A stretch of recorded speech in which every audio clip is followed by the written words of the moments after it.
20 करनाल एक गांव हरसिंहपुरा से 24 नवंबर 2022 को उसी गांव की एक 55 साल महिला राजवंती अपने घर से कहीं गायब हो गई। पुलिस अब राजवंती की गुमशुदगी के मामले की जांच कर रही थी, लेकिन उनका कुछ भी पता नहीं चल रहा था। वो अपने घर में किसी को बताए बगैर कहीं चली गई थी। इस सिलसिले में घर वालों ने घरौंदा थाने में रिपोर्ट लिखवाई थी। महिला की दिमागी हालत ठीक थी, किसी से कोई शिकायत परेशानी नहीं थी। अचानक कहां गई ये राज बना हुआ था।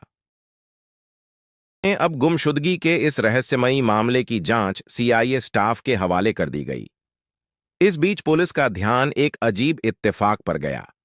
इत्तेफाक ये कि जिस रोज अंतिमा अपने ही घर में करंट लगने और झुलसने की वजह से मारी गई, ये वारदात तब हुई जब लड़की के घर वाले बाहर थे। जब घर वाले लौटे तो बेटी की लाश देखकर सन्न रह गए। वैसे तो लाश की हालत ऐसी थी कि उन्हें अपनी बेटी को पहचानना मुश्किल हो रहा था, लेकिन कपड़े और ज्वेलरी ये गवाही दे रहे थे कि ये अंतिमा की ही लाश है। अब घर वालों ने भरे मन से अपनी बेटी की लाश का अंतिम संस्कार कर दिया। अब पुलिस ने दोनों मामलों की जांच साथ में करने का फैसला किया। पता चला कि अंतिमा की मौत को हादसा मानकर ही उस मामले में घर वालों ने अंतिम संस्कार कर दिया था। उसकी मौत की कोई जांच नहीं हुई थी। ऐसे में सीआईए स्टाफ ने अंतिमा की मौत के बारे में पता करना शुरू किया।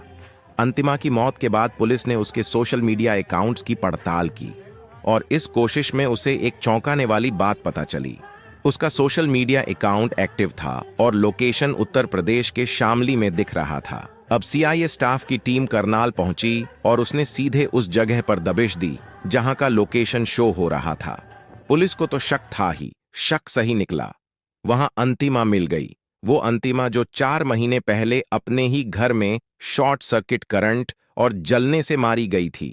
जाहिर है अंतिमा जिंदा थी, तो फिर सवाल है कि मरी कौन थी? जवाब है, मरी थी अंतिमा के गांव में रहने वाली 55 साल की महिला राजवंती देवी। इसके बाद उन्हें पानी में नींद की गोली मिलाकर दे दी। जब राजवंती गोली खाने की वजह से बेहोश हो गई तो पहले उसने राजवंती का गला घोंटा, फिर करंट लगाया और फिर अपने कपड़े पहनाकर आखिरकार उसकी लाश जला दी ताकि उसकी पहचान ना हो सके। इसके बाद वो अपने प्रेमी के साथ भाग गई और उसके साथ शादी कर शामली में ही रह रही थी। लेकिन अब पुलिस ने उसे गिरफ्तार कर लिया और साथ ही राजवंती देवी की मौत का राज भी फाश हो गया।